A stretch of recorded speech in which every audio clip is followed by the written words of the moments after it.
The nationwide investigation continues into problems at Veterans Affairs, and just today, Acting VA Secretary Sloan Gibson said that the agency is reaching out to 160,000 vets to get them off those waiting lists.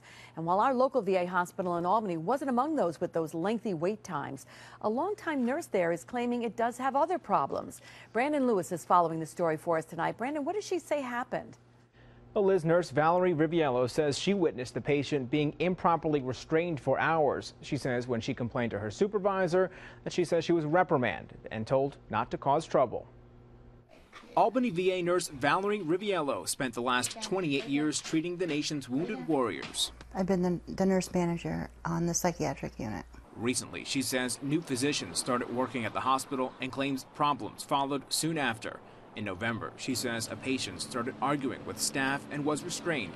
Riviello says hours later, she and the nursing staff tried to convince the doctor the patient was no longer a threat and restraints weren't needed. We kept advocating all morning for it until finally she, was completely wet and in a lot of pain, and it had been 7 hours. So basically, I called my boss and I told him, we need to get her out. Riviello said the boss backed the decision to remove the restraint and bathed the patient, but disciplined her when the doctor complained. Within a day or two of that, I was relieved of my duties. They basically didn't want nurses to go against doctors' orders. Riviello says she was given a desk job and her pay was cut.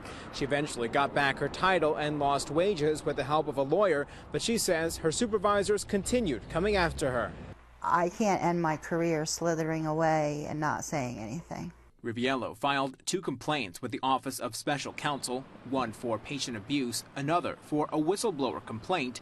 The filings put disciplinary action on hold, but Riviello says she's sharing her story in hopes of getting others to speak out. If nurses can't speak out and you're in the hospital and they fear they're going to lose their job, that's really scary. That's a scary situation. The VA tonight declined to answer specific questions, citing the ongoing investigation, but released this statement.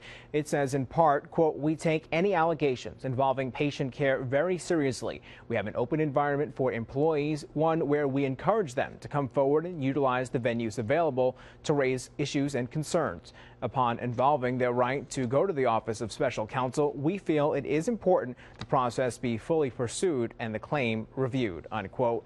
Tonight, we also did reach out to the Office of Special Counsel, but did not receive a phone call back. Meanwhile, Riviello is still on the job, at least until the investigation is finished. Live in studio, Brandon Lewis, CBS 6 News. Thank you, Brandon. And still on the topic of our veterans, New York's Division of Consumer Protection is asking service members, veterans, and their families to keep a close eye on their personal information. They say they're especially vulnerable to ID theft because Social Security numbers and other sensitive information are included on dog tags and military ID cards. Nearly 900 complaints of military identity theft were filed in New York just last year. And the care and treatment of veterans is always an issue that sparks passionate responses. So we invite you to join the conversation. Share your thoughts on either of these stories on our Facebook page or go to facebook.com/CBS6 Albany.